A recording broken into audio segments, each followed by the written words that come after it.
अगर आपका जन्म हिंदी कैलेंडर के अनुसार शुक्ल पक्ष की एकादशी को या फिर कृष्ण पक्ष की एकादशी को हुआ है तो ये वीडियो आपके लिए है।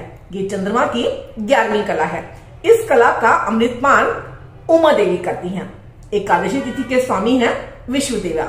एकादशी तिथि को नंदा तिथि भी कहा जाता है। ये गुरु बृहस्पति की जन्म तिथि है।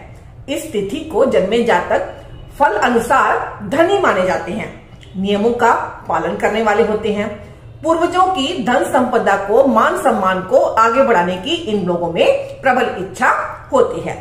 एकादशी को जन्मे जातक बेहद भाग्यशाली माने जाते हैं। अब वो चाहे शुक्ल पक्ष की एकादशी में जन्मे हो या फिर कृष्ण पक्ष की एकादशी में। ऐसे जातक शुद्ध विचारों वाले होते हैं। इनका मन शांत होता है, निर्मल रहता है, यानी कि मन, बुद्धि और हृदय से ये पवित्र होते हैं। धर्म कर्म के कार्यों में रुचि रखते हैं। अपने माता पिता, गुरुजनों का आदर करने वाले होते हैं। इनके एक से अधिक संतान होती है। न्याय के रास्ते पर ये लोग चलने वाले होते हैं और दूसरों को भी सही रास्ते पर चलने के लिए प्रेरित करते हैं। इसीलिए समाज में ये सम्मानीय होते हैं। ऐसे जातक विनम्र स्वभाव के होते हैं, सदाचारी होते हैं, तीव्र बुद्धि वाले होते हैं। ज्ञान प्राप्त करने के लिए ये हमेशा ही इच्छुक रहते हैं। रिसर्चर अच्छे हो सकते हैं। ये सदा शुभ कार्य करने में ये विश्वास रखते हैं, इसीलिए सभी सुखों को ये प्राप्त करते हैं। ये लोग स्वयं तो कानून का पालन करते ही हैं, दूसरों से भी इसका पालन करवाते हैं। संतोषी स्वभाव के हैं ये, लालची बिल्कुल नहीं होते हैं। ज्यादा पाने की लालसा भी ये लोग नहीं रखते हैं। जितना मिलता है उतने में ही ये संतुष्ट हो जाते हैं। वाणी से ये लोग भले ही कठोर नजर आते हो, लेकिन हृदय से ये कोमल होते हैं। उदार होते हैं, दानी प्रवृत्ति होते हैं। हाँ, मन से चंचल होते हैं, इसीलिए इनका ध्यान एक ही विषय वस्तु पर केंद्रित होना थोड़ा मुश्किल हो जाता है। वैसे ये लोग हर बात की गहराई में जाकर उसका सॉल्यूशन तक ढूंढ लेते हैं, यानी कि ये लोग डीप थिंकर होते हैं। हमेशा प्रसन्नचित्त रहते हैं। लोगों की मदद करते समय ये अपने धन और समय की परवाह बिल्कुल भी नहीं करते हैं। एकादशी में जन्मी लड़कियों पर भी माँ लक्ष्मी की कृपा विशेष रूप से बनी रहती है। जिन लड़कियों का जन्म एकादशी तिथि को हुआ है वे अपने घर परिवार के लिए, अपने पति के लिए भाग्यशाली साबित होती हैं। ऐसी लड़कियां बचपन से ही धार्मिक प्रवृत्ति की होती हैं। धार्मिक कार्यों में ये लोग विशेष रूप से रुचि रखती हैं। अच्छी शिक्षा तो प्राप्त करती ही हैं, अच्छे संस्कार वाली होती हैं। परिवार के प्रति अपनी जिम्मेदारियां बखूबी निभाती हैं। अपने कुटुंब में, समाज में अच्छे कार्यों के लिए ये जानी जाती हैं। थोड़ा सा गंभीर स्वभाव लिए होती हैं, लेकिन कोमल हृदय होती हैं। एकादशी तिथि बहुत ही पवित्र मानी जाती है। एकादशी के दिन वैवाहिक और मांगलिक कार्य, जनेऊ, देव प्रतिष्ठा, देवोत्सव, यात्रा, गृह प्रवेश, अलंकार, देव कार्य, व्रत, उपवास इत्यादि सभी शुभ कार्य संपन्न किए जा सकते हैं। एकादशी का दिन हमारे हिंदू समाज में बहुत ही विशेष महत्व रखता है।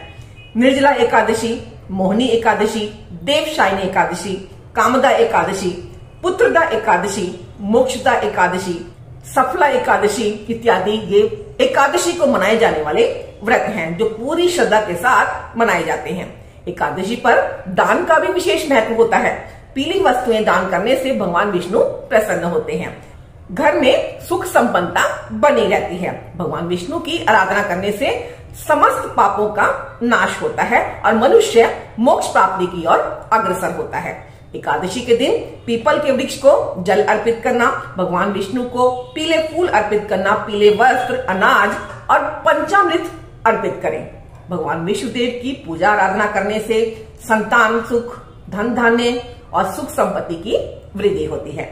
शास्त्रों के अनुसार भगवान विष्णु देवशायनी एकादशी के दिन शयन कक्ष से 4 महीने के बाद सोकर उठते हैं। इसलिए इस व्रत को करने से पहले यानी कि दशमी के दिन प्याज, लहसुन, नॉनवेज, मसूर दाल इत्यादि का सेवन नहीं करना चाहिए।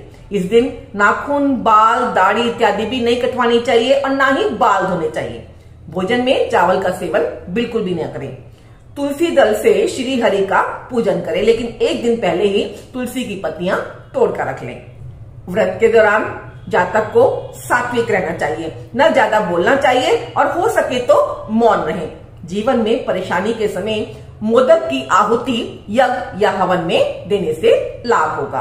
तुला और कुंभ राशि आपके लिए शुभ साबित होंगी।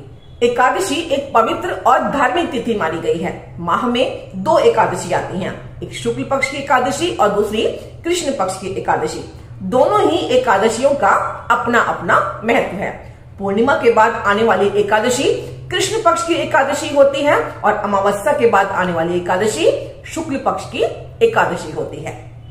यहां मैं आपको क्लियर कर दूं कि शुक्ल पक्ष की एकादशी को चांद अपनी पूर्णता की ओर अग्रसर होता है, इसलिए यहाँ पर चंद्रमा सामान्य से अधिक फल देने की स्थिति में होता है, मजबूत स्थिति में ये माना जाएगा। जबकि कृष्ण पक्ष की एकादशी को चंद्रमा घट रहा होता है, अपनी क्षीण अवस्था में होता है, यहाँ पर चंद्रमा सामान्य से कम फल देने वाला माना जाएगा, क्योंकि चंद्रमा की घटती बढ़ती कलाओं के अनुसार ही अलग अलग तिथियों में जन्मे लोगों पर अलग अलग स्वभाव और प्रभाव देखने को मिलेगा। इसीलिए कृष्ण पक्ष की एकादशी को जन्मे जातक और शुक्ल पक्ष की एकादशी में जन्मे जातकों पर चंद्रमा का प्रभाव अलग अलग देखने को मिलेगा। इसे हम अपनी लगन कुंडली में भी आसानी से देख सकते हैं। यदि चंद्रमा कुंडली में दूसरे, चौथे, 5वें, 8वें, 9वें या फिर 12वें घर में होगा तो आपका चंद्रमा कमजोर स्थिति में होगा, अच्छे फल देने की स्थिति में नहीं होगा। और वहीं अगर कुंडली में चंद्रमा पहले, तीसरे, छठे, 7वें, 10वें या फिर 11वें घर में होगा तो आपका चंद्रमा बलवान होगा, मजबूत स्थिति में माना जाएगा, अच्छे फल देने वाला माना जाएगा। इसी तरह अगर आप अपने बारे में और भी गहराई से जानना चाहते हैं तो जुड़े रहिए मेरे साथ। मेरे इस नए चैनल को अगर आपने अभी तक सब्सक्राइब नहीं किया है तो कृपया जरूर सब्सक्राइब कर लीजिएगा, ताकि मेरी आगे आने वाली वीडियोस की अपडेट्स आप सबको लगातार मिलती रहे। मैं आप सब मुझसे इसी तरह से जुड़े रहें। वीडियो अगर अच्छी लगे तो आगे शेयर करना भी मत भूलिएगा।